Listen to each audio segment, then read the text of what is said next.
feel? Good. Do you rehearse in here or in 100 or both? Both.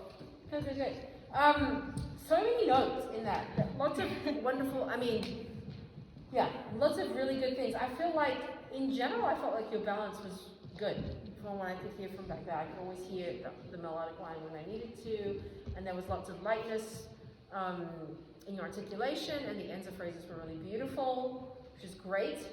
I felt like it sounds like you're less familiar with the very end than you are with like the first half of the piece. Is that? Do you feel that way? We're still working on the end. You're still working on the end, yeah. And there's, it's hard. I mean, it's Mozart and. Just spent so much time in the beginning that it feels like a little bit unbalanced, but that's kind of what we're trying to work on. Yeah, I mean, so start rehearsing from the end. Okay. Yeah, just don't even play the beginning for the next. Just like focus on development and the recap, and then apply what you've got. It will eventually gel, you know. But I think there's lots of good things that I would say. Listen back to the recording and see what you feel about your tempo. Like, how did you feel about the tempo?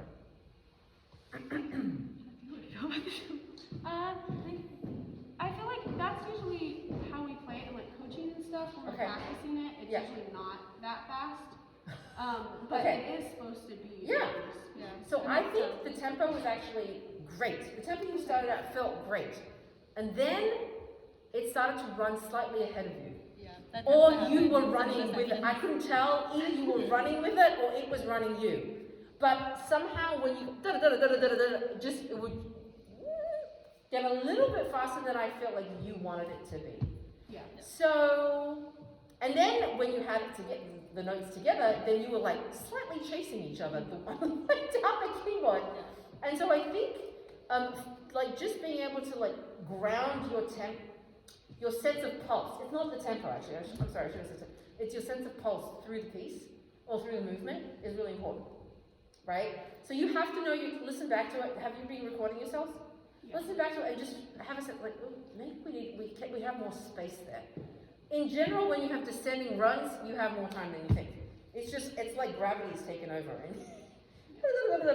right? So, I want to say, yeah, of course you could do it with a metronome, but there's also a way of like internalizing that. So you think about playing almost on the back of the beat, and help each other to do that. Or like physically, you can help each other to do it. But also to find points on those runs on the way down where you can connect. The great thing is like they get to sit right next to each other, so I feel like, oh, it must be so fun. I mean, I can't imagine sitting right next to another violinist and like take their eye out with my book. But you know, it's kind of fun to be like literally you can see her hands moving. But I think so in that sense, like when you did speed up, at least you sped up together. You know what I mean? It wasn't like you were going. But I think you maybe both have that tendency now. Yeah. So you need to kind of break the habit. I think. Descending runs. I think so. I think it tends to be when things are going like literally rolling. So that's my comment. But yeah, good, really good job. Comments for them, others. Hey, Eliza.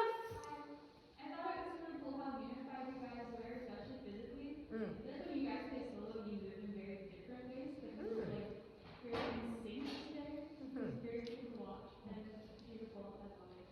Great job. So Eliza. Others? Yeah, Lena. It was so great, playing all those distinct notes. I think it's like the coordination between both of you was so great. I think it's kind of hard to do it, but it was so great. And I can see you guys enjoy playing with each other together. I know it's a great pleasure to play with others, especially with piano and stuff. Yeah, it's so great.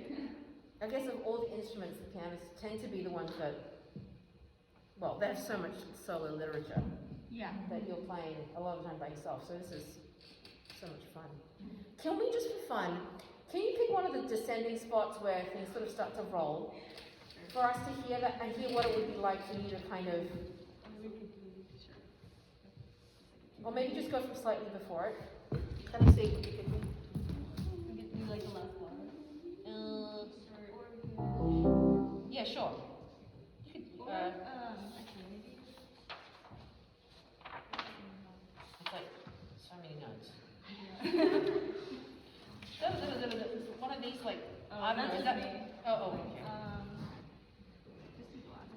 The end is fine. Let's do the end again.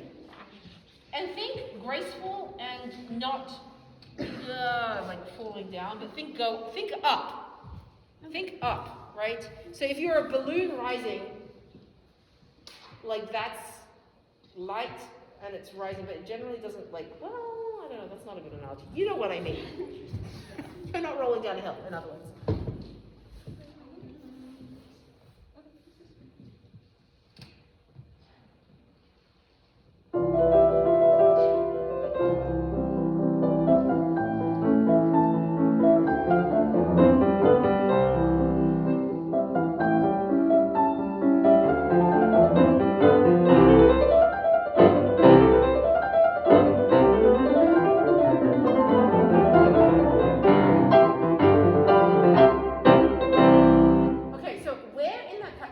What did you think? They just laughed.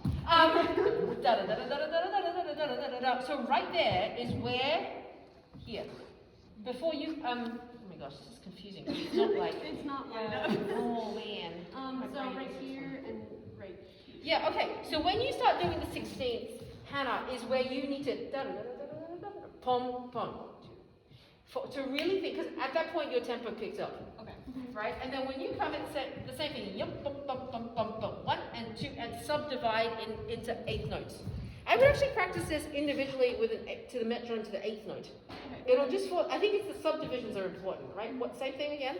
But, so you start at the tempo you actually want to play, just don't get faster. But, and subdivide it. 1, 2, and 3, and 4, and, right?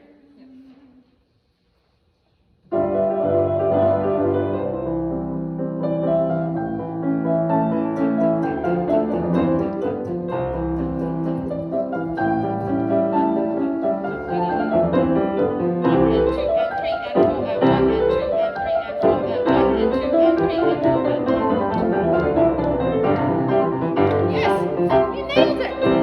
That's great. Isn't that easier to play?